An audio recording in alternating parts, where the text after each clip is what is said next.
the night of, we're going to hit a lick, we're going to the spot. So who proposes this idea to you? All I can hear while I'm in the back of the cop car after they grab me is the police. I'm like, this cannot be real life. This is what's playing on my radio right now. I'm going down. Like, this is what's actually playing on my radio. And I'm in the back of the police car. What's that very first night or day in county jail like when you get there? Do not get a girlfriend. It was the most fights, the most arguments at Lowell. One of my friends got her whole face cut over a girl. Give us a good fight story from your prison sentence. Angela Nicolazzi became a mom at 14, and by 19, she was facing attempted murder charges and a 15-year Florida prison sentence. This is the story of how her entire life changed in just a few years. Angela, welcome to Locked In. Thanks so much for coming out here today. Thanks for having me. It's a pleasure. Yeah, just interviewed Tanya, and now you're up next. You made her go first. Yes, I did. I did. Yes. She needed to go first, though. Yeah, no, she did great. She did great. She was nervous, but she did good. I enjoyed watching it from the other side. Yeah, it was fun. When we walked out, you weren't even watching it. I had a business call, as you've seen. I was being a Karen for a moment. You're all about your business. I am. Speaking of which, plug in your nonprofit that you have going on. I do. So we have housing. It's called Finish Well Housing Communities in Tampa, Florida. I house women that are getting out of prison in reentry. We get them out of DOC, jail, homeless. We house them. We get them contracted with programs to get them ready for work, school, jobs, resume building, anything of that sort to give them a second chance into society. And what are you guys looking for? You said you were looking for stuff. We are looking for funding for beds and donations. So we're always in need of women's hygiene, clothes, food. Also on our website, which is finishwellhousingcommunities.org, you can go on there and donate to a lady for a week, a Uber. We know how transportation is, so it's an obstacle getting out of prison. With that, you can fund a lady for a week or a day. They can go look for a job, go see their family, or whatever it is that you would like to do. That's great. And we'll have the link to all that in the description of this episode. Thank you. Thank you. And that's one of your many businesses. You're quite the hustler. That's one of many, yes, and still more to come. And the crazy part is you've only been out of prison for a few years. 3.5. After, nearly 15-year sentence? I was sentenced to 15 years. I served 12 years, 9 months, 13 days. Wow, incredible. Good for you. Thank you. Where'd you grow up? So I was born in Brooklyn, New York. Oh, wow. You're from Brooklyn? I haven't been home since I got locked up. So My this dad's is nice. from Brooklyn. Really? Yeah. Bensonhurst. I don't know where he's from Okay. exactly. I'm a Bensonhurst baby. My mom moved us to Jacksonville when I was about 13. So that was a major transition at a very vital age. I feel like you're just getting to know yourself a little bit. It was a turning point for me. So she moved us to Jacksonville at 13. And then that's where my life just started turning. Was your dad in the picture? My dad was. He stayed in New York. They were not together. They've been best friends since they were actually 13. Great relationship, them two. Never the arguing or anything of that sort. So that was really good and easy for me growing up. However, leaving him, I think, was a big part of me starting to gain anger issues, being mad at my mom, resenting my mom. Just really angry at that age. So I think it really had to do with being so far from him. I would fly back and forth holidays or whenever we were available to do so, but it's not the same as seeing him every single day. What was your upbringing in New York like? I tell people all the time I wouldn't trade it for the world. Growing up in New York is so different. So I was telling Tanya last night, seeing the city bus, I rode that to school. It's like I never rode a school bus until Florida. I was on the city bus or the train. I had a very good upbringing in New York. So all my family was really close. You can walk a block. My cousin was right there. We went to school together. So I really enjoyed my childhood. I just remember the snow, going to the parks with my friends until dark. And it was okay. We just walked there, walked home, played in the snow, went to the pizzeria late night, went to the bakery and got hot bread when it was cold. I enjoyed my childhood. I had a really good childhood before Florida. What did your parents do for work? So my mom worked for an answering service for many, many years, which she would actually bring us to. They were like a family. We would go at night and chill with my mom while she worked. My dad worked for the Board of Education for many years. So I would also go to his job. I was the kid at the school before school or after actually going to school. So he worked for South Shore High School. What did your dad do for the board of education? So he did many things. To be honest, my dad, late night, he like cleaned the schools, and during the day he was in the offices. So My dad worked for the board of education. really? Yeah, but he was in Spanish Harlem, and Are you my he was a brother? teacher. Imagine. Wait, are you my brother? That would be crazy. That would be crazy. Yeah, he was a teacher, and then he became an assistant principal, but that was in Spanish Harlem. Awesome. Yeah, I wonder if they knew each other at all. That's crazy. Because that would have been at the same. My dad was just retiring when I was like in like 2000, 2001. Okay. Wow. Do you Long think? lost siblings. Yeah, I imagine.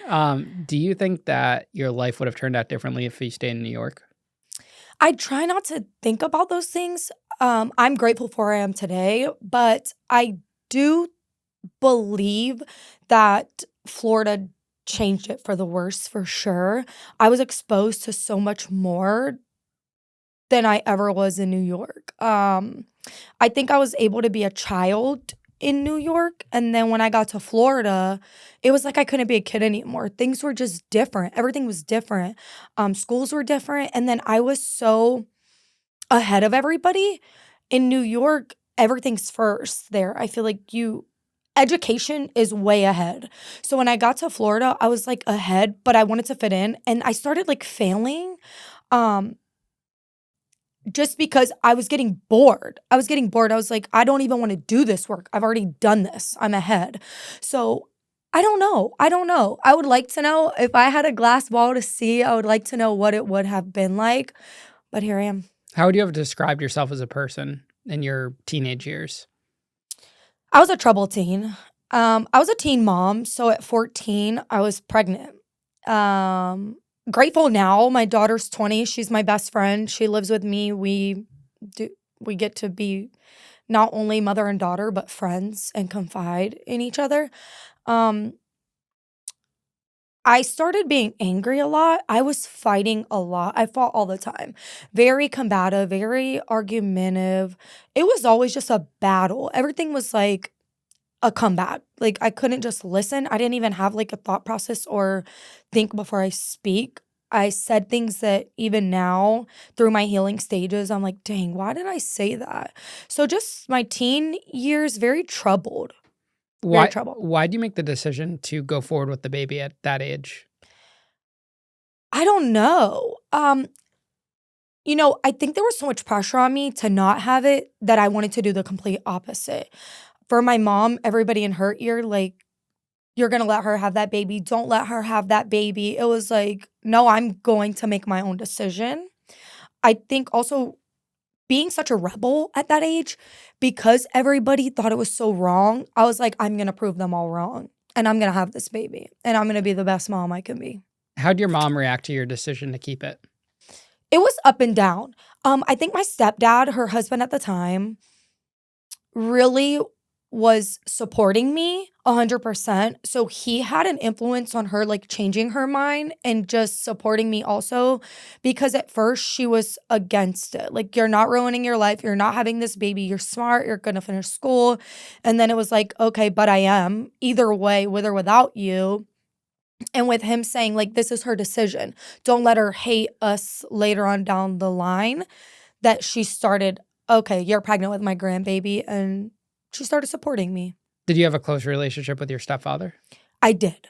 At that time, he was there. He was around. He supported me. So I had the best of both worlds. I had my dad in New York who financially spoiled me, was there anytime I picked up the phone. And then I had my stepdad who was physically present whenever I needed him. So how did other kids in the school react to you being pregnant that young? it was traumatizing. So I was going to regular high school, Wolfson in Jacksonville, and it was a lot of whispering. You can only imagine. And kids are so mean. And they were just so mean, and they would talk. And then my mom decided that I was going to go to a pregnant school, which was Beulah Beale.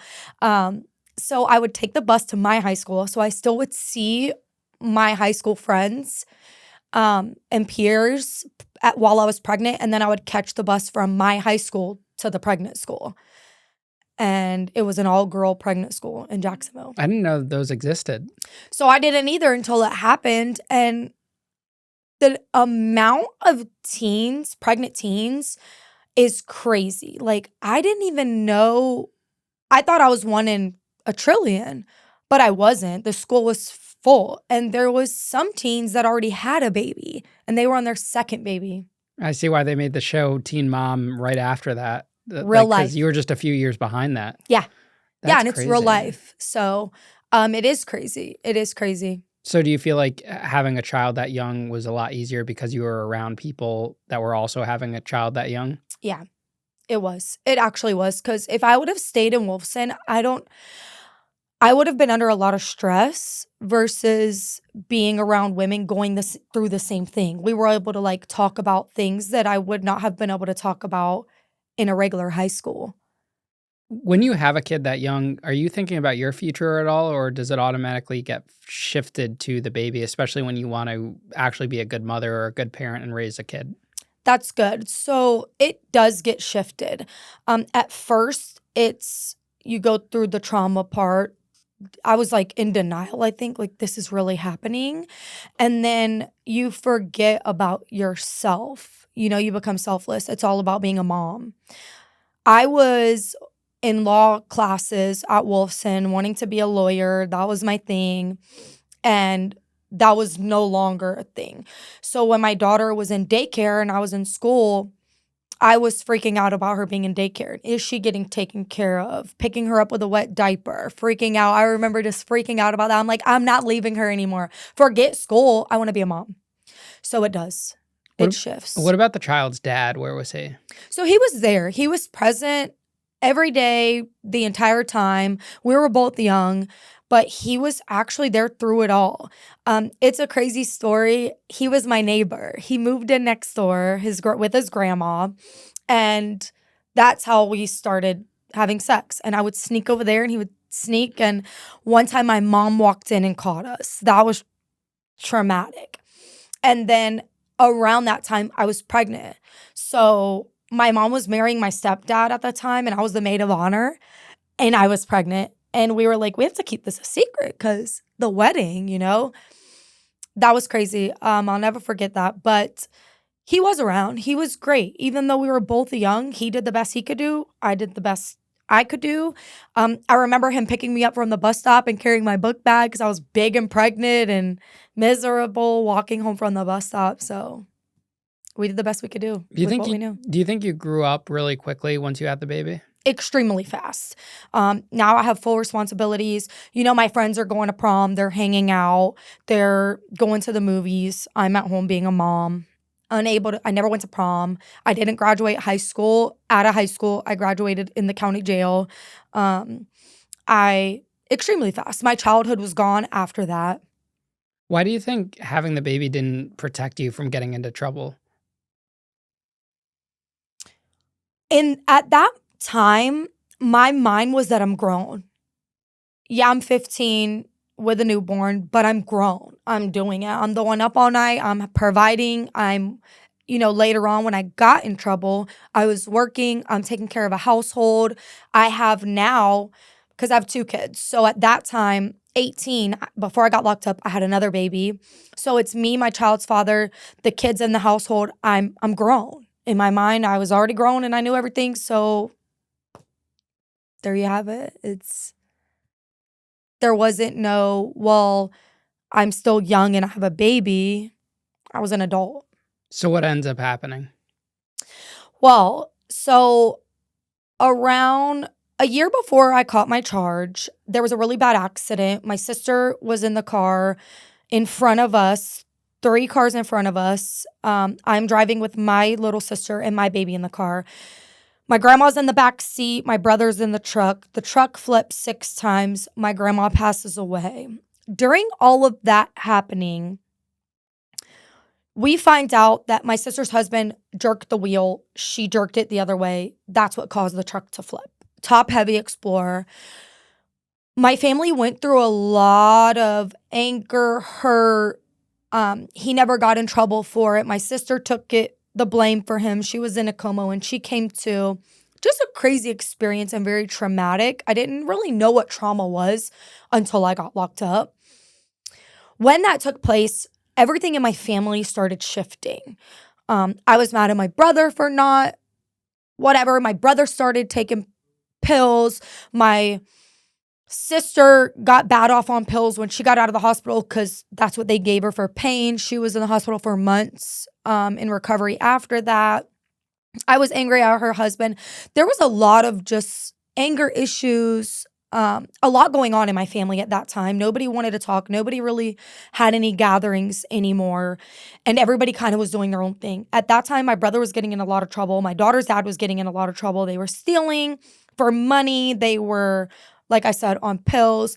And I was going through a lot with my son's dad, who was also an addict. Him stealing from me, robbing me. It was just a whole lot of things. So at this time, I was in the transition of moving, needing money. Which my dad always gave me money. And I know now that was like hindering me from being the best I could be because it was like enabling me. So when all of that took place, everybody just started going down a different path. And that's what led us to the armed robbery attempted murder charge that I was charged with. My brother was my co-defendant and my daughter's dad. The holidays hit every year, and suddenly I'm out here trying to find a gift that's personal enough to mean something, but not so over the top that it feels like I tried too hard. And honestly, Aura frames make it look like I planned the perfect gift weeks in advance, even when I absolutely didn't. I gave my mom an Aura frame last year, and she still calls me whenever a new photo pops up. She reacts to them like it's Instagram for grandparents, little emojis, little comments, and it's the only present I've ever given her that gets used every single day. And don't even get me started on how easy it makes shopping for people you love but never know what to buy. You just add the photos, wrap the box, hand it over, and somehow you become the family favorite. Here's what makes it a no-brainer. Photos look like real prints. The display is so crisp and high res, you forget it's a screen until the photo switches.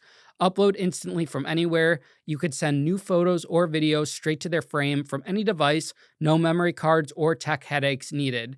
You can't wrap togetherness, but you can frame it. For a limited time, save on the perfect gift by visiting auraframes.com to get $35 off Aura's best-selling Carver matte frames, named #1 by Wirecutter, by using promo code LOCKEDIN at checkout. That's AURA frames.com, promo code LOCKEDIN.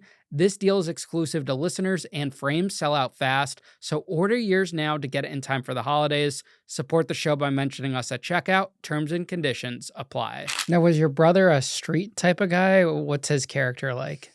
So after the car accident, which he was in the car, it shifted his whole life also. He started doing pills, drinking. He was 15. So he also lost his childhood after that.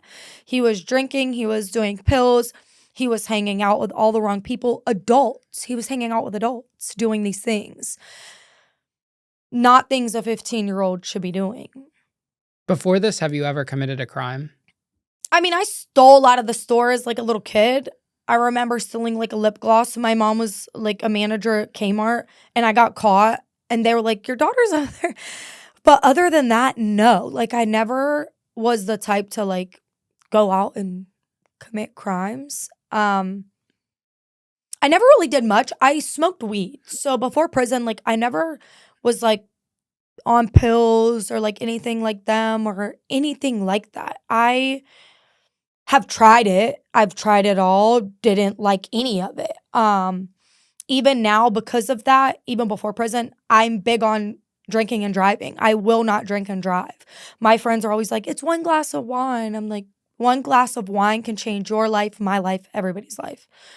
So I just think it was a big shift at that time after that. So who proposes this idea to you? And what's going through your mind when it's proposed to you?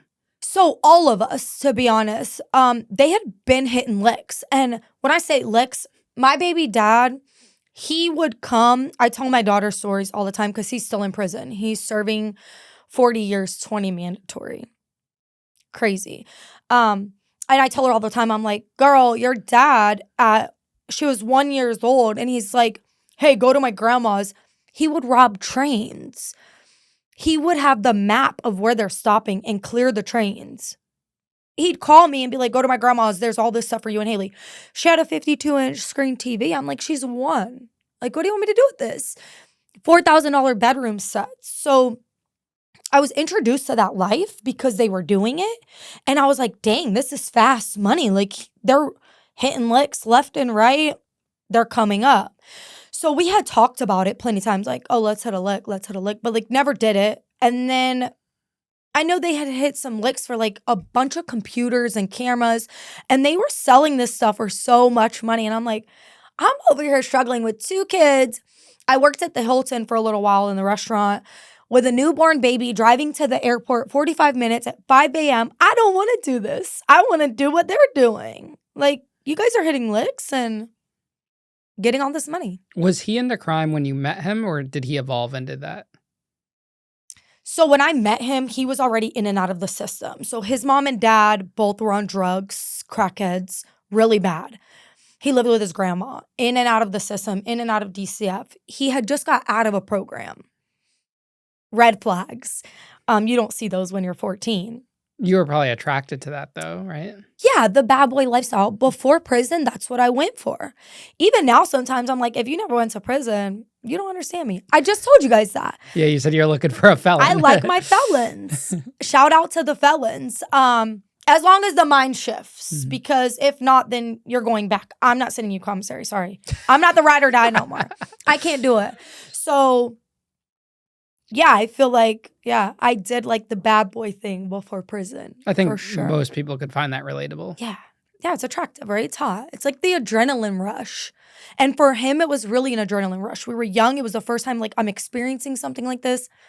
I'm hiding. He's hiding. I'm sneaking over there when my mom's gone.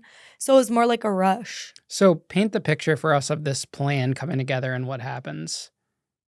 Well, like I said, we've been talking about it plenty of times. And then the night of, it's like, we're going to hit a lick. We're going to the spot. This sounds really bad, and I've never said this. I've been on podcasts. I've been on TV. This sounds horrible probably right now with where Trump's at, but there is a spot in Jacksonville where all the Mexicans are at, and they're illegal. Our victim was also illegal.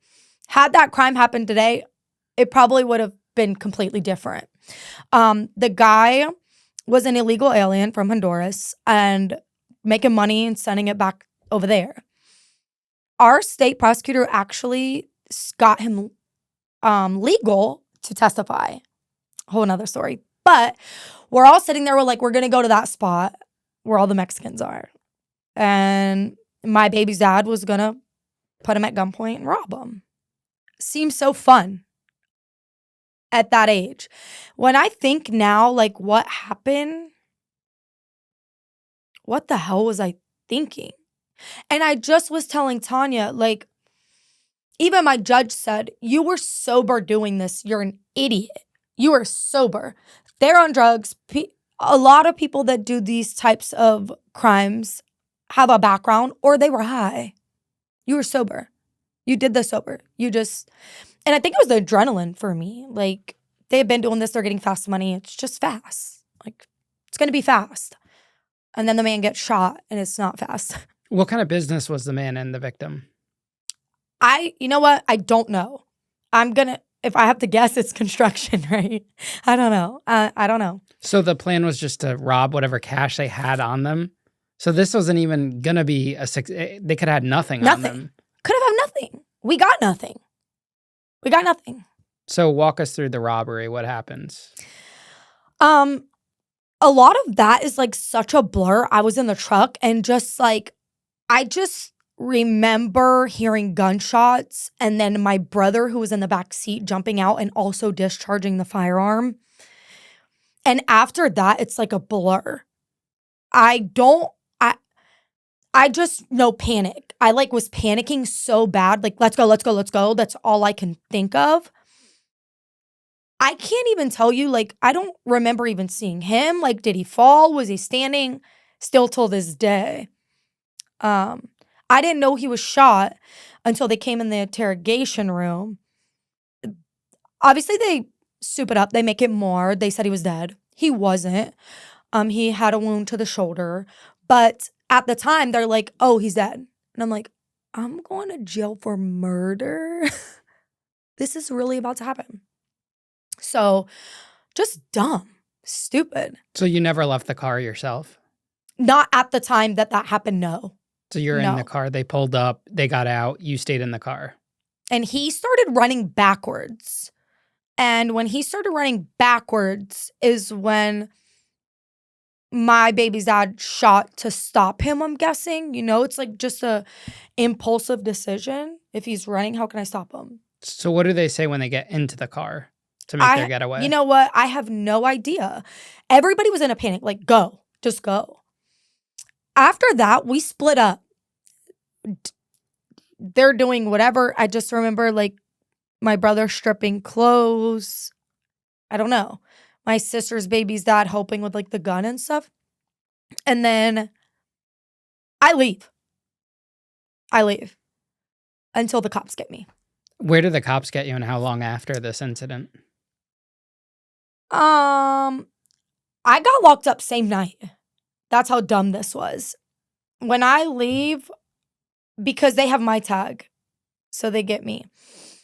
But, you know, till this day, I don't know what happened, but what I was told is my brother was in another car that got pulled over, and that's how they got my brother.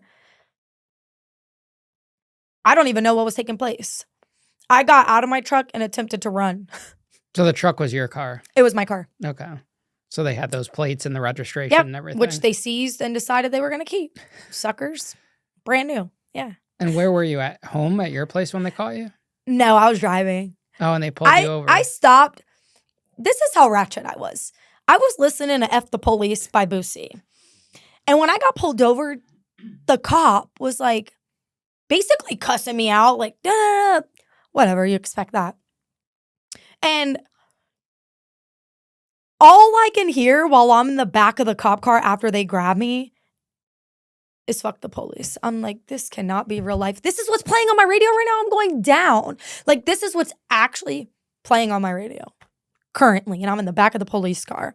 And then I hear on the radio them calling, they got my brother. And I can hear it on the radio. I'm like, fuck. What were the last words, if you remember, between your brother and the father of your kids before they all got arrested? I don't remember. Was that the last time you would see them? Yeah. Until obviously until later. court, Yeah. or if I seen them in the county.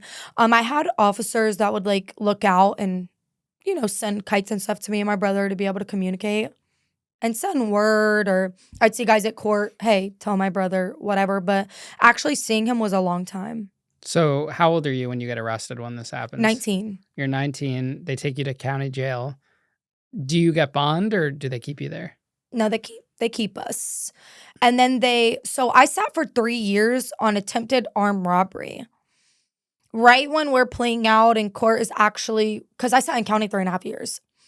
Right when we're getting ready to like make a plea or plead guilty or whatever the case may be, they amend us on first-degree felony attempted murder. Yeah, so they superseded it, like they charged you with that. Yeah. Otherwise, By principle. What would the charges have been? Like, how much time? Attempted armed robbery. And how much time would that have carried? The max is 15, but it probably would have went way different. 5? You do 5 for that versus having a first-degree felony attempted murder. So what was that first conversation with the detectives like when they came in? It was insane because they told me somebody died. They told me my kids were taken, which was also a lie. Everything was lies. Like, they told me that my brother had already told them that I was the one that did this, and you know how that goes. And then they're saying that he's pinning the gun on him, and he's pinning the gun on him. And then immediately, my thing was if my baby's dad is saying my brother shot the gun, I know that's a lie. So I need to save my brother, right? So I need to tell them, no, he shot him. But the whole while, they were just putting a story together. And you're young, you're stupid. You don't even know that they're putting you guys all against each other, but really just piecing a story together. What does your mom say to you, and even your dad, when you get to talk to them? It's really bittersweet. So my dad was always a support, which is also a soft subject. But my mom was so angry, and then it went from like her being angry to her wanting me to basically take everything from my little brother because he's 15, I'm 19, I'm grown. But really, we're both still young. And she, for a long time, which is partially why our relationship is not as great as it used to be, took my brother's side. And like he was perfect and he did no wrong and he was there because of us. And when that's so far from the truth was that he was already troubled and going through all these things. My brother left living with my mom right before this and was living with my sister for a little while. So the influence was already there. And I think that's where like a lot of my anger started coming back up after the case was because it was like, no, mom, like we both are wrong. We both know better. You're just taking one side. What's going on in your mind about your kids when you first get locked up, when you're sitting in Um, county jail? I I lost my mind for a little while, to be honest. Um, my kids are separated. So when I go to jail, my mom gets my daughter and my son's dad gets my son because they have different dads. That was the one thing I never wanted for them because it was the one thing my mom instilled in us. Like, you guys stick together forever. Like, there's no parting, you know? Like, you guys are all you got. If something happens to me, you're all you got. Well, something happened to me, and that didn't happen. So my son went with his dad. My daughter went with my mom, and they seen each other, but they were together every day, you know? And my daughter was 4.5, and that was her little brother. So you imagine a 4-year-old with a newborn for a year and a half. That was her whole life, which they're super close today. They make sure they see each other. Like, they're best friends. But for me, I was so angry. I was just angry for a long time, a very long time. What's that very first night or day in county jail like when you get there? Yeah, I mean, you're 19 years old. You've never been to jail before. I'm gonna tell you how stupid I really was. Because I have the pen. I write my own story. And the truth is, I was dumb. When I got booked, you know, they give you that brown bag with the bologna sandwich, and nobody ever wants that the first night. But I straight up told them, I'm leaving. I'm leaving in the morning. What? You're getting booked on attempted armed robbery. Somebody got shot. You're not leaving in the morning. In my mind, I was in such denial that I was like, I'm leaving. You guys can have that bag. I don't care. I'm leaving. So my first night wasn't the worst, actually. It was the reality after I went to first appearance the next day. You go to first appearance and they're like, Robert, blah, blah, blah. And they're like, court date set. This was August 15th. Court date set for November. November? It's August. So it wasn't the first night. It was the second night. I'm not leaving. I'm here. And my kids are out there. And I'm stuck. And so that second night, that was probably the first time I cried. Because the first night, I didn't cry. I was in shock. I was in denial. I was just feeling all this. I didn't even cry. But that second night that I knew that I was stuck 4 months before court was tragic. What's your lawyer saying to you? He's an idiot. He was an idiot. I had so many attorneys. So my mom got my brother a really good paid attorney. My baby's dad had a public defender. So because of that, I got a conflict of interest attorney. They don't care. Their interest is zero. My dad, so a year in the county, my dad dies. And that drastically changed me forever. It was really hard coming here to New York without seeing him because this is where we're from. And that's the memories I have of New York is him. So when he dies, I go crazy. I'm in confinement. I'm fighting a lot. And during that time, him getting me a lawyer, I no longer have the money. When he passes away, who's going to pay for it? Not him. So I'm stuck with this conflict of interest attorney. Who says nothing? You guys know on this show, we talk a lot about what real safety looks like in communities, in schools, and for the people who are out there every day trying to protect us. And that's why I'm proud to highlight an organization doing something real and life-changing, canines.org. Canines.org, formerly Canines for Cops, is a nonprofit that removes the massive financial barriers stopping law enforcement, schools, and even hospitals from getting highly trained working dogs.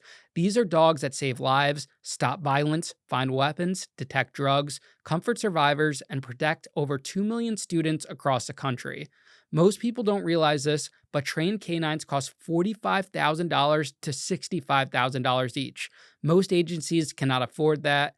Canines.org steps in and says, "We've got you." They cover the entire cost so communities can stay safe, and the impact is insane. 326 canines placed across the U.S. and internationally, over $8 billion in contraband seized, 150,000 firearms recovered, 200,000 plus felony arrests supported, 42 school canines protecting more than 2 million students, active in 29 states, and a growing wait list of agencies that desperately need more dogs. Every single canine they place changes a community, protects a campus, saves an officer, keeps a kid safe, helps a veteran heal. This whole mission started in 2011 after the tragic death of a police canine named Black. The founder, Christy Haas Schiller, saw that agencies couldn't afford replacements, so she built the solution. One dog became hundreds, one tragedy became a nationwide movement, and now the organization is expanding like never before, launching their own breeding and training program, building a rescue retraining program to give dogs a second chance, preparing canines for search and rescue operations, and rolling out emotional support canines for veterans and first responders. This is real impact, real safety, real lives changed, 4 paws at a time. So if you want to support something that truly matters, even $9 a month helps put more canines on the streets, in schools, and in the hands of people who need them most. Learn more at canines.org. Donate at canines.org/donate. Thank you for helping make communities safer, one canine at a time. What was county jail like as a woman at that age? Just in general over the course of those 3 years? And in Florida? I will say this, county jail, they are always talking about how like prison is the worst, but I was in Duval County Jail in 2009. So we had all this stuff they have now, the tablets and all this video visit on the screen, and we had none of that. You have nothing. We didn't have TVs. We had a little window you could peek out of to see downtown. You could barely see if you get a good window. We had visitation once a week through a glass. So that's how I seen my kids. I spent a lot of time in county playing spades. I know you and Tanya, I heard you guys talking about spades. Yeah, we're ripping a game right Get after ready, this. because But Matt doesn't know how to play. What does he do? Get cards declined. No, just kidding. No, you know how he knows how to play? What he knows how to play? I taught them CeeLo. So we used to play 4, 5, 6 during COVID, and I would get all his friends. So did you guys play 2 cards or 1? For spades? Yeah. What do you mean by 2 cards? Okay, so we play with 2 cards instead of putting down 1. So if it's high, like ace, king, you would put those 2 down. Oh, no, we just play 1 Play card 1. spades. So we played 2. So I did that for a long time in the county. I would just play spades to pass time. And then we started doing like church in the day room, anything to pass time because you have nothing but time. Then I started doing tattoos. You would give people tattoos? Yes. I did this tattoo myself. I did this tattoo myself. Regret it. Pick and pokes. Those look good for a pick and poke. Yeah. They need to be fixed. But that's my mom's name. And then that is a horrible story. But what would you use for the actual pick and poke?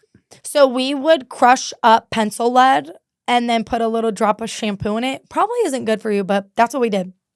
Make the lead, and then we would sharpen a staple, put it in the end of a pencil eraser, tie string around it, make sure it's filed good, get it all tight, and dip the end of that in the ink.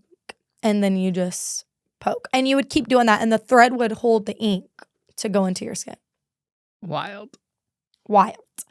So I started doing that to make money because after my dad died, my mom supported me every now and then, but she was focused on like really taking care of my brother, truth be told.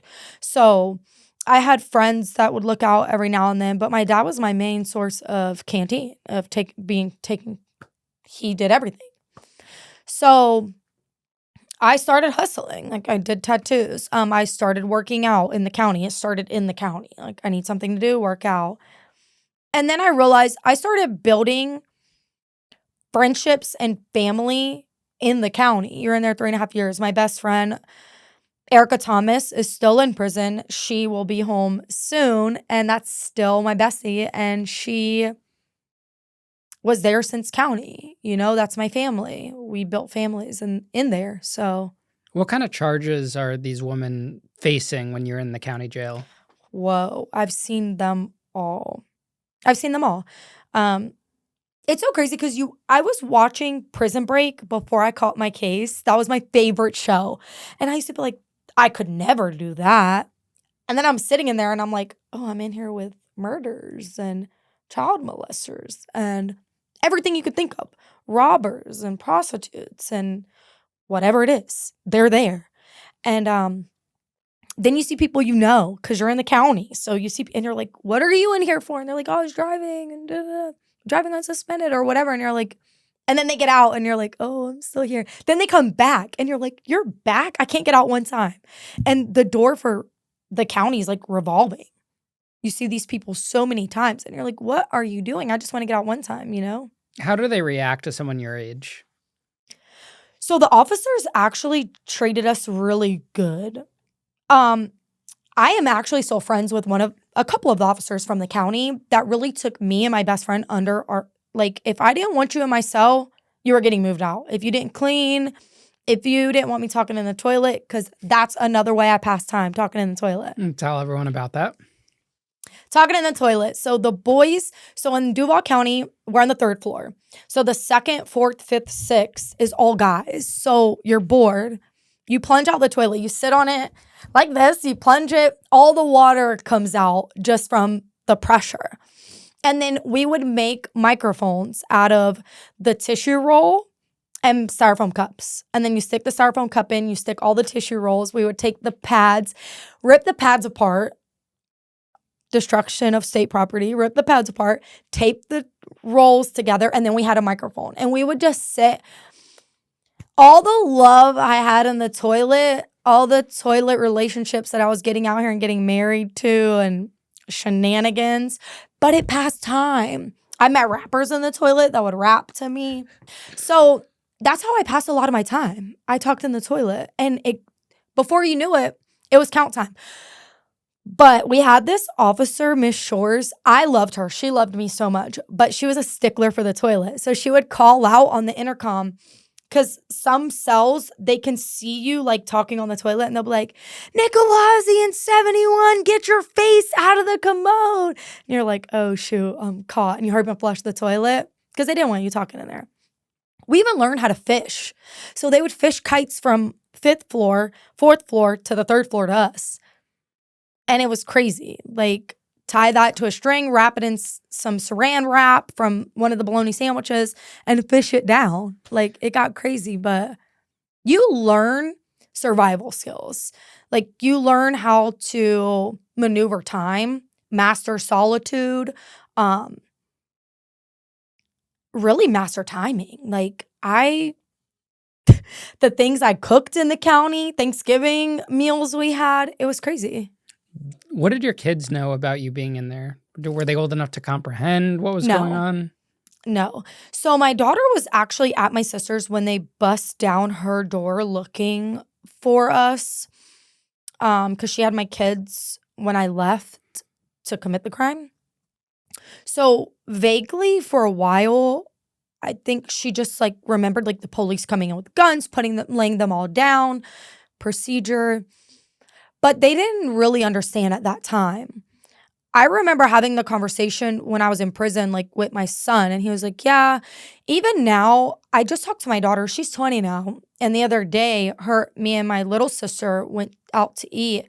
And, she mentioned like they never really told us the truth about what happened. It was always like a different story. Everybody had their own story for what happened, which is fine. There's your story, her story, my story, the truth, right? But they never really knew exactly what happened and the true story to it all. When did you find out that the guy didn't die? How long into your stay in county jail? It was a couple days. So for a little while, I'm thinking this guy's dead. And then it was after my mom spoke with some people, I guess, and that he was out of the hospital. It was just like an overnight. He went in and then was out. And I was like, wait, he's out of the hospital? And this whole time I think he's dead. Grateful for that. Grateful. Things could have been, I wouldn't be sitting here today. Could have been spending life in prison. How long did it take you to feel remorse for what happened that night? After my denial stage and realizing that because at first it's all like an I thing, like I'm in prison, or in jail, I'm away from my kids, I'm missing my family, I fucked up. Then it's, oh my God, he could have died. I could have killed him. His daughter, his wife. So I want to say, to be honest, probably a year. My first year was I lost my truck. I lost my house. I lost my kids. I'm facing a life sentence.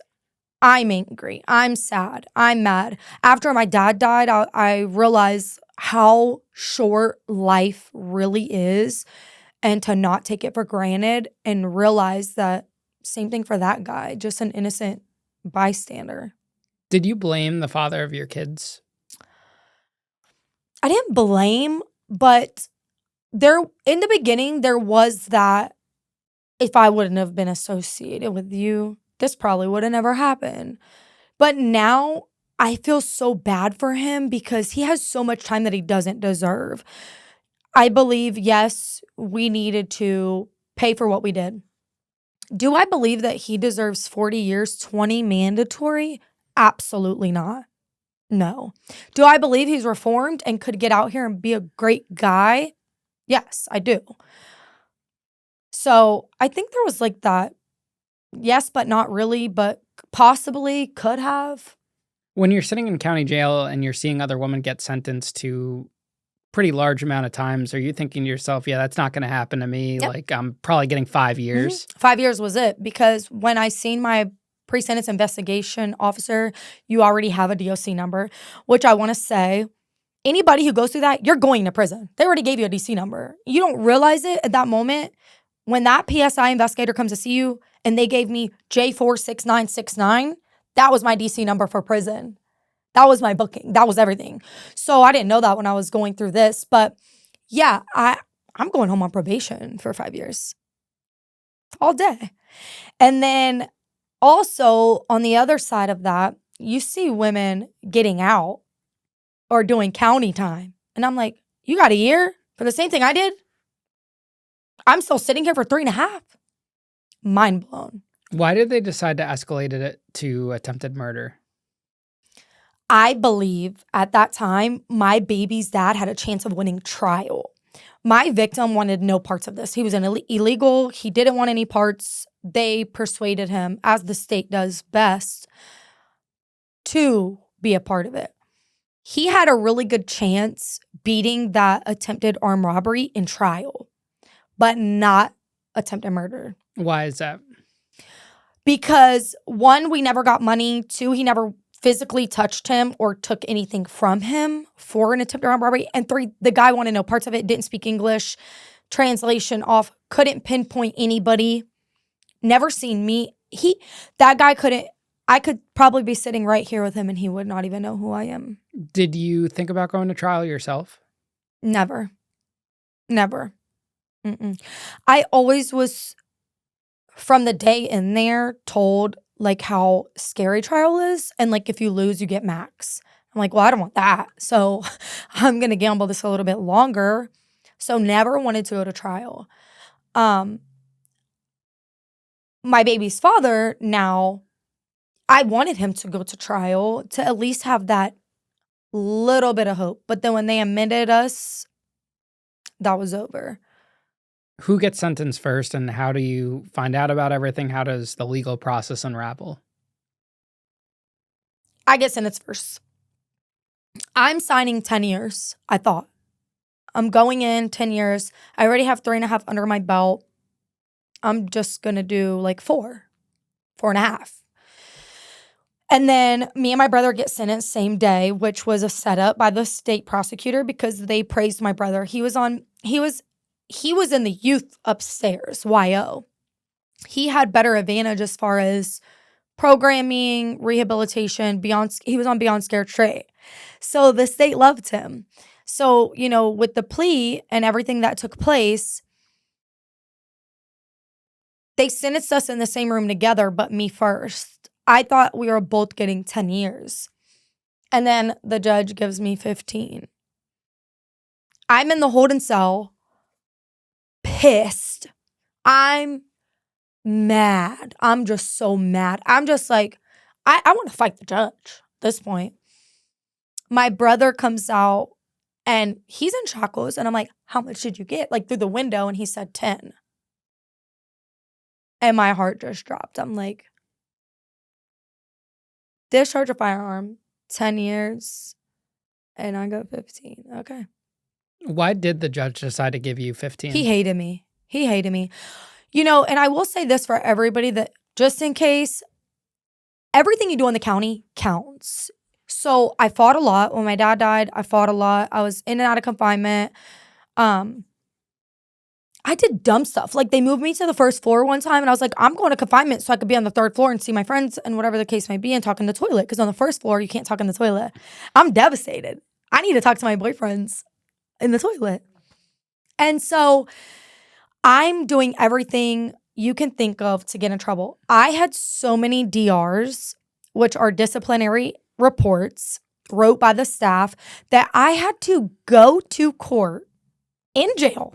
I'm going to court. Another court, for violating jailhouse rules. I didn't know that existed. That's a charge. It's a misdemeanor.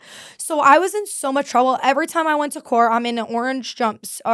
So in the county, you're in blue, green. Blue is prison. In confinement, it's orange. So every time I go to court, I'm in orange with shackles. Confinement. And the judge used to be like, you're not going to learn, are you? And I was young. And I was just like, whatever. Always looked at him just like, whatever. My brother, being smarter, and whoever was putting him up on game, would go in there on his A game. I'm doing programs. I'm doing classes. I'm on Beyond Scared Straight, blah, blah, blah. And the judge is like, he's changing his life in here. And then I'm like doing tattoos and I have all these DRs and I'm talking in the toilet. They had caught mail. So we would reroute mail. I would put like a fake address from sender, and then the jail's address with whoever my toilet boyfriend was, and it would get rerouted to him. But sometimes Miss Clark, who was the mail lady in the jail, would catch it. Sometimes they wouldn't. But when they would catch it, what I didn't know, it was going to my judge in my docket. I did not know that. And he would have my kites for me sending guys letters. And he's like, this is what you're doing with your time? You're writing? And I'm like, I'm passing time. It was just fun for me, but it did count. And it all went against me at sentencing. What did the letters say? Oh my God. What didn't they say? I would write sex letters and everything. It was so bad. I mean, you're down bad. You're 3.5 years I'm in the county. I'm down bad. So, or just like, oh my God, fantasizing the life we're going to live when we get out here. Never seen them, but. What happened to your baby daddy? He's in prison. When did you find out he got that much time though? After we got sentenced, he took a plea and it was like a couple weeks after. And that's when he got the 40 years. Yeah. How did you react that hurt. when you found out? Oh, that hurt. My daughter's dad has always been my friend. Like we were friends. We were young. But he still wants the best for me. And he always did. And he had a troubled lifestyle. He was one of those people that's a product of their environment. And I still want the best for him. I'm sad. And I wish he could get out. His daughter loves him. He loves our daughter. So it's hard seeing me at least growing up with my dad and then my daughter not having hers. It sucks. Did they give him that much time because he was the one that pulled the trigger? Yeah. So, And because he had priors. He had a juvenile record. He had whatever on his record already. so what do you actually plead out to? What's the charge? Armed robbery, attempted murder. First degree felony. And that's for the 15 years. 15 years. So once you're sentenced and you plead out to that, what happens? I go to prison. So I go to prison. It's funny because, not funny, but when I get to Lowell, which is where they were doing reception, when I went to prison, it was a little bit different than Tanya. Like when she was saying FWRC was not there. They were building the reception center for new intakes. When I got sentenced, they were just building that. So they were just starting to get that running and putting people there. I got stuck in Mike dorm on the annex. I don't know if you've heard about the annex Lowell, but it is the worst compound ever in Florida, the worst women's prison ever. That's where they killed the lady. That's where the rape went on. All the things goes on at Lowell. I get put in Mike dorm, which is top security, close custody, lifers dorm is where I go. I don't even go to the RNO reception dorm. When they told me I was going to Mike dorm, I'm like, Mike dorm with the lifers? So I sent a message. I had a friend who was a lifer. She still is. Bear, who was also my girlfriend in the county. She was at Lowell in Mike dorm. And I'm like, you've got to tell Bear I'm here so I'm safe, right? I have to be up under a lifer because I'll fight my way out, but I don't want to get cut. I'll fight my way out. So thank God, nothing but God, I go in the quad with Bear, and the lifers that were in that dorm, a couple of them actually paroled out and I still talk to. They taught me what not to do, what to do, how to make my bed, how to wash my sheets in a bucket, how to survive, because it was a big transition. And I was in Mike dorm for a few months before I got transferred. And so they just really helped me because that was a tough time. So when you first get to prison, you can't use the phone yet until all your stuff's approved through classification. You're in limbo. You can't go to canteen yet. Like I said, they were just doing the reception thing. So I'm not even an RNO. But in RNO, you can't do nothing. For like a week, it's really hard to get any approvals. You got to wait on classification. You got to wait on all this stuff just to pick up the phone. Things have changed now, but then that's how it was. So I had to have her three-way my family so I could tell my kids. And thank God I had somebody there. So that was a big help for me. What did they teach you about what you can and can't do? What were those prison lessons? So unlike how Tanya thinks get a girlfriend, I say the complete freaking opposite. Do not get a girlfriend. It was the most fights, the most arguments at Lowell. One of my friends got her whole face cut over a girl. And they weren't even talking. One of the girls was so jealous looking through the window that they were playing cards together, playing spades, that the next morning when we went out for work call, she cut the girl's face open. So I say don't get a girlfriend. I didn't really listen to that, but they tell you like majority of the fights is, I'm not going to say FWRC because people transition so fast, they're in and out, but like at Lowell are over girlfriends. Like you don't talk to somebody else's girlfriend, you don't cook with somebody else's girlfriend, don't even play spades. Like unless you're with your girlfriend playing against their girlfriend, you don't do it. So there was a lot. You don't shower like when that girl showers or right behind her because then they think you're holding the shower for her. It was crazy. So a lot of things, they were just like, mind your business, stay to yourself, and you'll be fine. Now, this woman, Bear, how old is she? And I love her. What did she get life for? Her case is pretty big in Jacksonville. They murdered a boy and put him in the trash can. A baby. In Jacksonville. Not a baby. He was 16. The kid robbed her cousin and they were getting back at him, but it went really bad. And so she has life. Bear is a couple years older than me. Oh, she's young. If you met her, you wouldn't even believe she was sentenced to life. She is the most vibrant, uplifting, powerful person I've ever met in my life. She's been a big impact on my life even now. She told me when I got sentenced, because I was like, I got to do all this time. She's like, you have a second chance though. Don't take it for granted. Do not. And I haven't.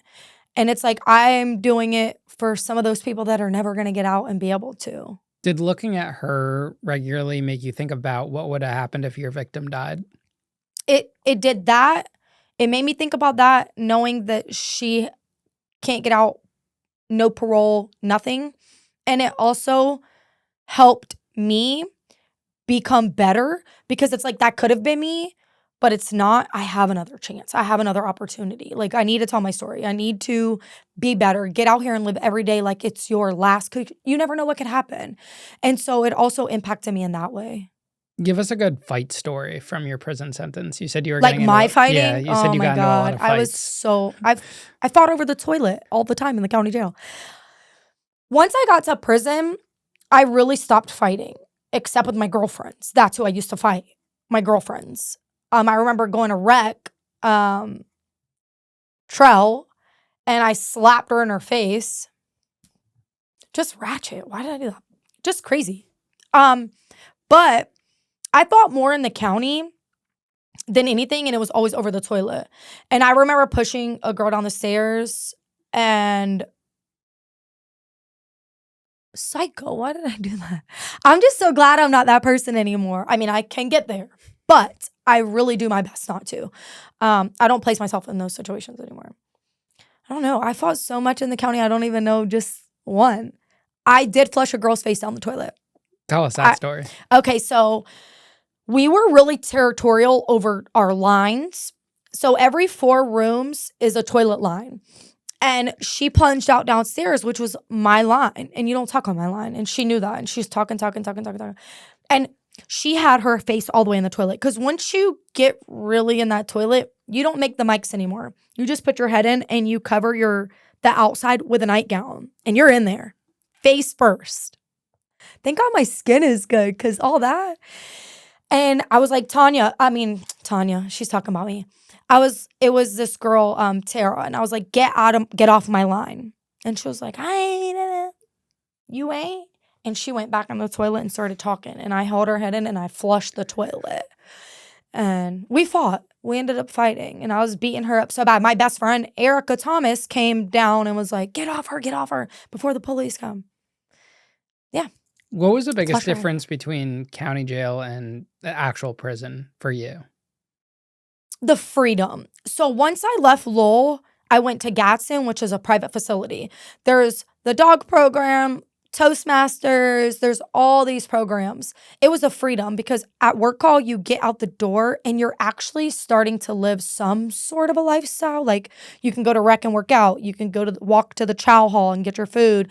You can walk to class at 6 o'clock. You can get in a program, and at least you get that sense of like freedom. I have a locker full of like, back then we could buy sweatpants and sweatshirts. Now like you can't have sweatpants, but it was going to canteen shopping at the window, not like ordering on a bubble sheet. So it was just starting to really like grow and change and evolve versus sitting in the county with nothing, no TVs. I had an MP3 player. Now they have tablets, but back then it was MP3 players. So I could listen to music. I could put my headphones in and jog. So I think it's just a sense of freedom. What was the hardest thing to adjust to?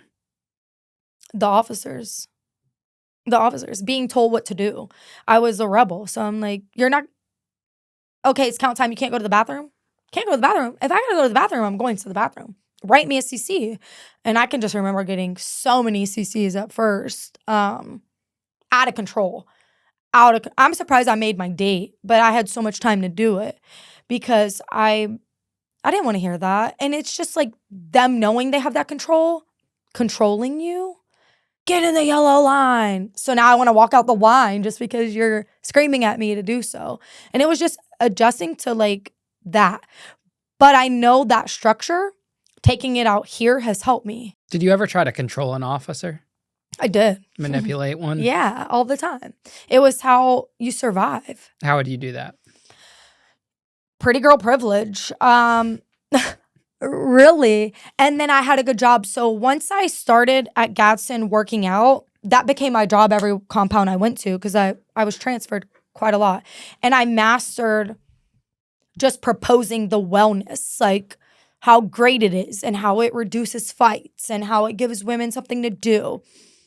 I got to the point where at FWRC, I had a pass. I can go on any compound. I would just be able to be like, wellness, show my pass and get let in and teach classes. So using that to my advantage, like, oh, I know that I'm like have a little bit of power now and just having them do what I want. Like being out the dorm even though they didn't call for movement yet. Or I'm not in this class, but they're going to let me go anyway because it's me. I'm Nicolazzi, so I'm going to go. Or if an officer even let me know that he thought I looked good, I was using that to the T. Like, okay, I got him. Not going to say no names, but there was one at Gadsden that I already knew. If he's on the yard, I could do whatever I want. I could walk around with my friends. I could do whatever. What kind of signs are you looking for? Like, how do they know, or how do you know that you could try him and get away with it? It's the same in the real world. The eyes, the looks, the comments, the gestures. It's the same thing out here. I hear it all the time. You talk with your eyes, and I would do the same thing. And as soon as they didn't, Nicolazzi, don't try me or whatever, and they talked back, game. It's game. I got so good at it that I won't say no names, but I had a head of classification on my team. And it was a woman. And whatever I wanted. You want somebody shipped? Sure. You want whatever I wanted. You want this job? You want this program? You got it. And what do they get out of it? It seems like you have all the advantage of what you get out of it, but what do they get? So I'll tell you what. I never, ever, ever had sex with an officer. They do that. I do know a girl that got pregnant in jail or in prison. I don't know if it's the thrill. I might have to message one and ask them what is it? Because a lot of women get their way. I was just telling Maddie Ice, lip gloss in prison, the things women will do for this lip gloss break is crazy. But the officers will bring it to you. And I never did anything in return. Some women did. They did. Something small as this and a pack of gum. Would you promise, though, that you would do something and then didn't do it? I mean, I would talk. I was all talk. I talked for days with them and never did nothing. That's all it was, though. I mean, it's playing game. You know? It was, but it passed my time and it got me where I needed to be. If I wanted to move in the dorm with my girlfriend or get her moved in, I knew the officer to do it. And I don't know if it was a thrill for them or what, because they never got anything from me.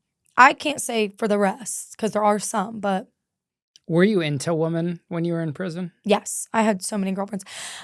That passes your time. I did the one thing they told me don't do, get girlfriends. And I actually got separated from one of my girlfriends and went crazy on another compound and went psych to get back to my girlfriend. And sat in jail I sat in confinement for 3-4 months waiting to get to her. I made it, though. I made it my business. The crazy part is the fact that I thought we were going to be out here living life together is crazy. I thought in my mind, this was it. This is who I'm spending my life with. So you fell in love in prison. Yeah. Crazy. It's crazy. But you have and I'm not going to say any of that was fake because it wasn't. Some of those girls, they're still my greatest friends, the greatest bonds that I've built. They loved me, actually, for me. It wasn't for my outfit, because we had on raggedy blues. Well, mine were creased to death, but mine were creased up. But we were all in the same clothes. We didn't have nothing. We had ramen noodles. Some got canteen, some didn't. So some did go with girls for canteen. But for me, you loved me for me. We're at the bottom. We're in prison. And you actually build that bond. You're hurting, I'm hurting. It was trauma bonding.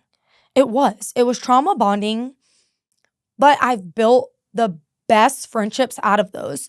I have girls that I dated that now I don't see like that, but they are my biggest supporters. If I post on social media, they're the first to repost, tell me how proud they are. Like, they support me genuinely. They know where I came from to where I am today. So yeah, I was in love in prison a couple times. I don't know. I thought I was bringing lifers home. I was gonna wait on lifers. I was crazy. I was just crazy. What's a romantic gesture someone can do in prison? Like, from girls. Yeah, from girls. Oh Like, what's my a date night in prison? No, it gets serious. Okay, I have had girls make me flowers out of tissue paper, like bouquet of flowers. So, I tell people I've had some of the best birthdays in prison. The cakes that they make in prison, you would not even believe it. And it's like a big deal. It's your day, right? I'm celebrated big time. Here, there's probably 65 people, 1,000 people having my birthday. But cards all the time. My girlfriend's brought me cards every day. And that's why it's so hard for me to date right now. I will say, I know it probably sounds crazy, but to be catered like that in prison, and these guys can't even step up halfway. You can't bring flowers. You're not opening my car door. My girlfriend did all of that in prison with nothing. They cooked for me every night. They washed my clothes. They folded my stuff up. They cleaned my bed area. I'd get home from work. All my stuff was done. It's funny, but it was our life, right? That's all we have in there. And so it's like, you got to step up your game, because in prison, I was getting all of this. You can't do it. Like, getting jewelry ordered from their family so that you can have a necklace or have earrings. Gold ball earrings were a big deal in prison. And it's like, getting stuff like that, you're like, oh, they made me a strawberry cheesecake. Big deal. You walk in the dorm with all that stuff and people are looking at you like, dang, her girlfriend loves her, but they made a way. So I can even make clothes out of anything. If you give me a t-shirt, I can make the cutest booty shorts. Give me some elastic, thread, and I got you. And it was like getting those cute little different clothes than what we wore every day made for me, or embroidering, because they would sew different things in your t-shirts, or it blows my mind at the creativity that is sitting behind that fence. Would you run game on guys outside of prison based on your personality After or prison? looks? No, during. Right now? No, while you're in prison, like, like those No. right of prisoner No, things. No, I don't have the tolerance. My mouth is so slick. So the first time you get on my nerves, I'm gonna be like, F you, F your money. Don't call. Like, I don't need to call you. I had a best friend, Natra. I met him through his mom.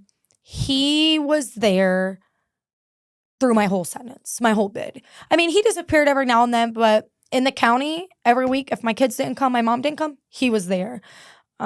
So he was there majority. If I needed anything, he was always there. Packages, whatever I needed. So I was grateful for that. I never had like pen pals and stuff. I would always be like, oh, I want to get on a website and stuff. But I never really did that. I never like talked on the phone with guys for money. My mouth, I'd be like, I don't like you for real anyways, click. So it just wouldn't work. It wouldn't work. What was it like to watch your kids grow up while you were in prison for all those years? That was hard. I don't think there's words to explain it. I tell people all the time, I can't even explain it. It's like gut wrenching. Like, birthdays. I still can't believe my daughter's 20 and I left her at 4. I'm grateful now because I'm able to do all the things I didn't get to do. But I feel like sometimes I'm trying to play catch up and I can't. It's gone. Like, there's no catch up. My son, he is like a rebel like me. So he is in and out, like, but there's no words. It hurts beyond measure. I did my best with what I had. I seen them. They came to see me all the time. My daughter went through a phase where she didn't want to come up to the prison anymore. And that hurt. That hurt. She was about 9 and then 10. And finally she came. But it probably hurt her. Every time she came up there, she was probably confused. She was young. My son came a lot and he was okay. But he was 1 when I left. So pretty much all he knows was me in prison. Versus my daughter being 4.5, kind of knowing a little bit or being with me and having that connection. That was the worst pain I've ever felt other than my dad dying. Even though they were physically your kids, did it feel like you were their mother mentally through that time period? No. No. Honestly, when I would call home and, like, check on my daughter and stuff, it was like my mom was her mom. So my little sister just had a baby, and my daughter calls her niece, but it's really her cousin. But they grew up together. My little sister and my daughter are a year apart. So they're sisters, basically. And I'm like, "That's your cousin. You know that's your cousin, right?" She's like, "Yeah, but I'm more like her TT." I'm like, "I'm her TT." But I get it, though. They grew up together. So it's really hard to, like, think about. I blocked it out for so long because I would not have been able to move forward. If I stay stuck thinking about me not raising my kids, I will actually lose my mind. Did you check in with your mom to find out how your brother was doing in prison?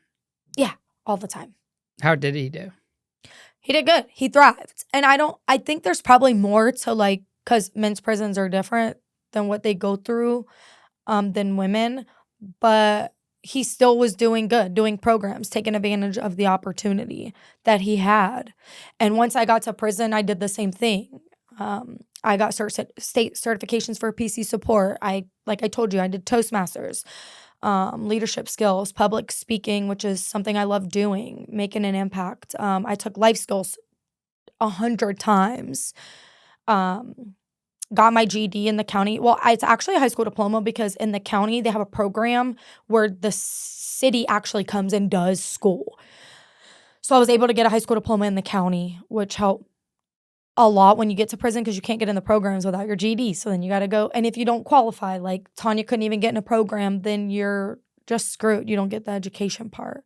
But I was able to take advantage of all of that, and he did too. So that was good. How do you count down that many years? You don't count until the end. I remember one day I was like, wait, how much time do I have? Because I blocked it out for so long. And then I was down when I realized I was like, I'm down to my last 3 years. And those are like your vital years. Like when you get down to 3 from 13, you can feel the fresh air.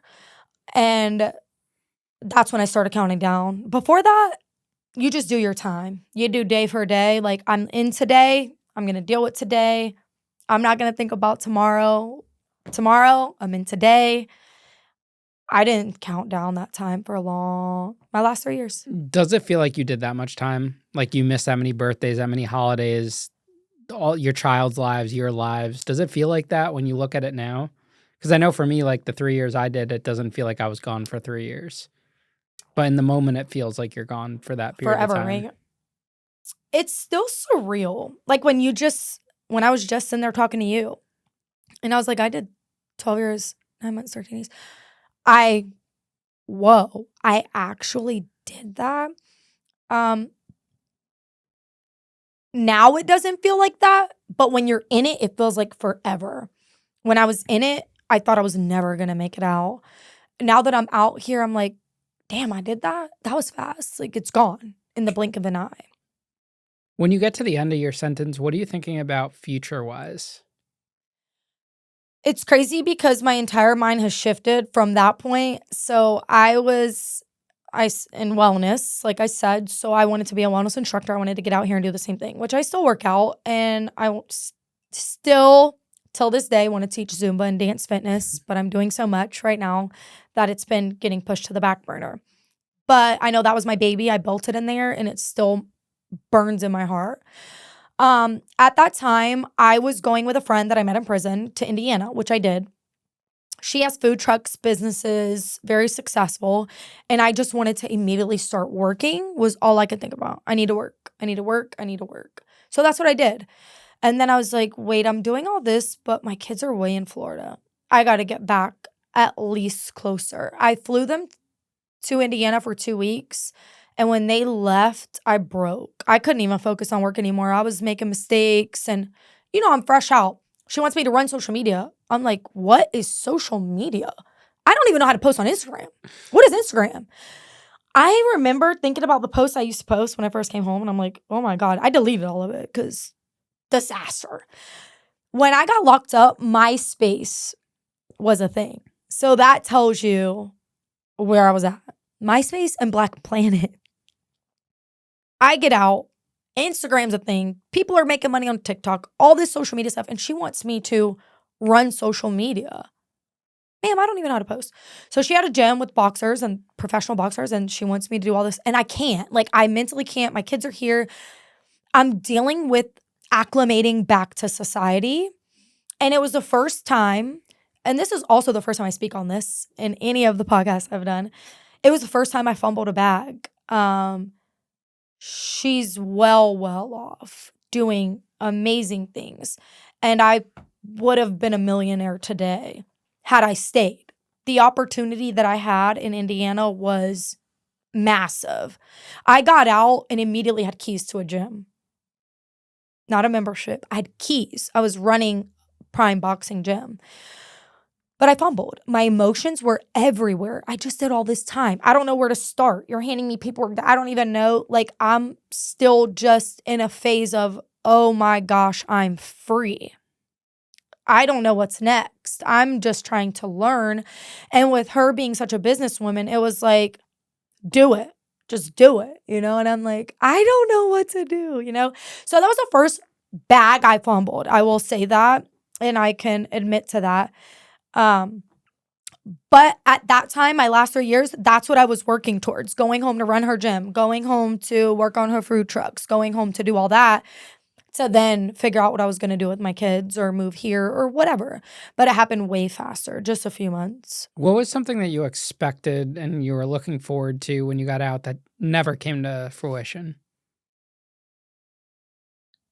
I want to say dance fitness because I put so much into it, but I did teach a few classes, so it did, but that was my heart and soul for years. So when I got to FWRC, they had no wellness. Like, I got there from Gadsden, where we have a gym, full Zumba, and I'm like, you guys have nothing? Oh, I'm proposing this today. Wellness was shut down for a little while because there was a lifer, Ashley Dunn, who was doing it, but then she got in trouble. There was no more wellness for a while. And I built it back up. And I was like, if I could do that in here, I'm going to do that when I get home. So it's the one thing that has not fully come to fruition that I still wake up like, I see people teaching or they're on live and stuff, and I'm like, that's supposed to be me. I am the dance. Nobody does step aerobics or dance better than me. Like, I know that. I can come up with a dance and a step. As soon as you give me a beat, I'm there. So that's the one thing that sometimes I'm like, I need to lock in on. But it's also like trying to get established after 13 years, you need cash flow. I had to build my credit from nothing. I needed to pay rent. I needed to get a house. I'm a felon.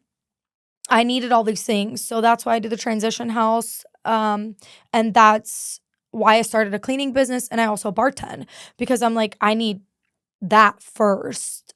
But that's the one thing I would say that has not. That was on my list because passport done, out of the country done, having a house done, brand new car done, my kids done, like all those things. I did it, took my kids on trips. And it's like, that's the one thing I have yet to really lock in. What was the hardest thing you had to face while reintegrating into society after that much time away? I couldn't be a mom immediately. I can't tell my kids, don't do this, don't do that. And people tell me all the time, like, oh yeah, but you still are. I'm like, did you do it? Did you do what I did? And then do that? No. So getting out, and I'm like, I want to tell my daughter, don't do this. Very hard. And I still did because in my heart, I'm still a mom. But I think that it was definitely facing that I'd been gone for so long that I can't just get out here and mom right away.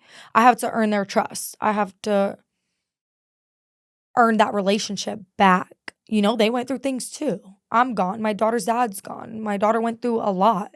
So it's like earning that back before I just give all this pushback to them. Like I'm just momming. How have your charges affected you in everyday life? I refuse to let them. So that's a big thing for me. The only thing that it affected was me finding a place to live when I first came home. I would get approved for apartments and houses. And then I have gotten calls after being approved and putting down a down payment. And they're like, oh, it went to the other management and they seen your charges. And they said, sorry, but we're going to refund you your money, but not your application fee. So here I am thousands of dollars later. Application fee. And that has been the hardest thing with my charges. Other than that, I spoke on a panel not that long ago and I told them, just like I said, I have the pen. So I'm rewriting my story. So you can't really hold anything against me that I'm already telling the world, right? So those are my charges. You can label me or judge me on that, or you can get to know me today and know that I am making an impact and that that's not who I am. That's who I was to be who I am today. So I don't let them, they told me I couldn't vote. I voted. Won't say who. I voted. They told me I couldn't get a passport. I went straight and got a passport. As soon as I got out, I went and got a passport. So they tell you all these things to hold you back. They're like, oh, felons can't do this. And I'm like, yes, we can. This, and this. And I will research it. Felons will never be in these rooms. That's a lie. I've been in the room with the senator. I've been in all of these rooms. So I don't let it. I think that if we stay labeled as our charges, we're stuck. We're still stuck. We're in prison. We're mentally still in prison. Have you been able to make amends with the victim? I haven't. I don't even know where he's at. I don't even know his name. I'm not even going to lie. I don't know his name. I'm sure I could get that, but I don't know if he would even want, like, it's been so long. I don't know. I've thought about it. Is it something you feel like you should do to make peace with yourself? I've made peace, to be honest, spiritually through that. I know that I'm already forgiven. I've paid my dues. I wouldn't mind sitting down with him and just talking and telling him like what happened and why and seeing where he's at. We would need a translator because he doesn't speak English. And I don't speak Spanish, so just poquito. Do you think your sentence was just? No. I think had me and my brother got the same time, I would have been, yes. But the fact that somebody can shoot a gun and get less time, I don't care what the reason is. I don't care if he did 1,000,000 classes and I was in confinement. I don't care. I went through a lot. You told me my dad dying wasn't a mitigation. You didn't let me go to the funeral. You told me my kids weren't a mitigation, but they're my whole life. So, no. Am I grateful that I didn't spend life or get 25? Absolutely. But do I think that a gunman should get less than me? No.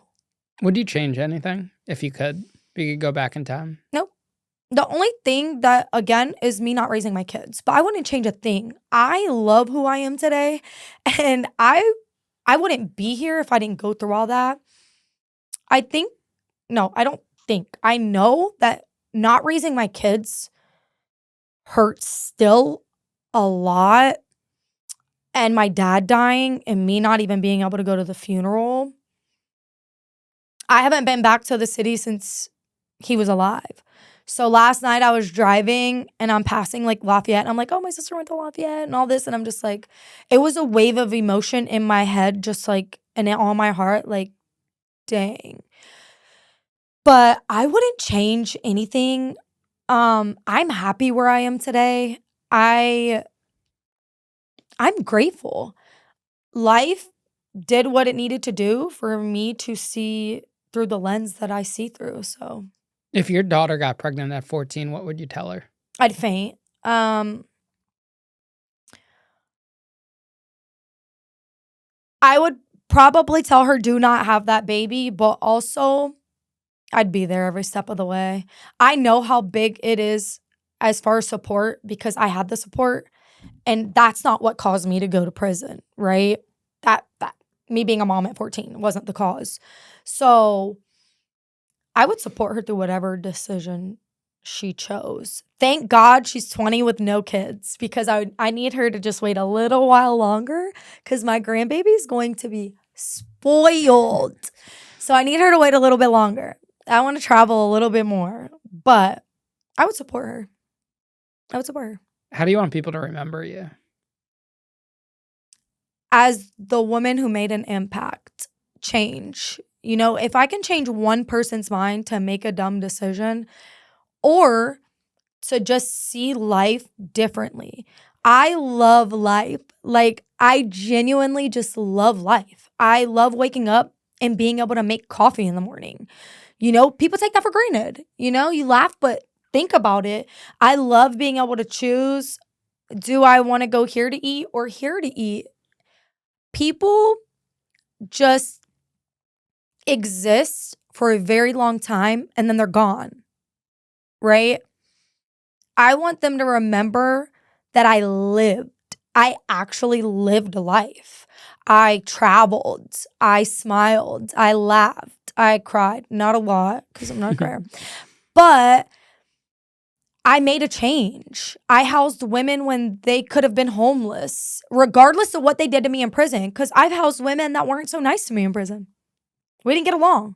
But now you're homeless and you need somewhere to live. I got you. I'm going to take you. I'm going to get you in a program. I'm going to feed you. I'm going to clothe you. I don't care about none of that. So that's how I want them to remember me. She made a change. She made an impact. She cares. She cares. She'll feed the homeless. She might still take a shot every now and then. She's not perfect. You know, she has fun. She lives. She's thriving. What's the most important lesson you've learned in your life so far? Lesson to not take life for granted. When my dad died, I was so mad that my commissary, because everybody knew he died except me. They were waiting on the chaplain to tell me or to be able to call me to the office, and they were busy. When I called home bitching about canteen money, my dad was dead. So I cherish every person in my life now that I talk to, that I am associated with, because tomorrow's not promised. So that's my biggest life lesson. Tomorrow is not promised. Love on those people that love on you. Love on the people you meet. Love on the unloved. I love that. Yeah. I love the homeless people. Everybody in Tampa knows. They run my car down when I drive. I work downtown Tampa. So they stand outside my job waving and they're like, hey, Danny's at the door. They already know. I love the unloved. What do they call you, Danny? No, that's one of the homeless guys downtown. He'd be just waving outside of my job. And they're like, Danny's outside. They call him the sugar water guy because he just wants a glass of water with simple syrup sugar in it. And I'm like, so simple, but makes his whole day, right? Yeah. Simple. It's the Water's little free. things. Get it for him. Well, I appreciate you coming on the show today. I appreciate you having me, Ian. It's been a pleasure. Other than Matt. He's trouble. He's trouble. We He's got to get him. He's got to come work out tomorrow. Yeah, you got to make him come out. I'm going to be it. there. He's been ducking it. I know. We're going to make Maddie Ice go work out. Awesome. You're going to be regretting this workout. It's tough. I don't know. It's hard. I've been through CrossFit. I told you.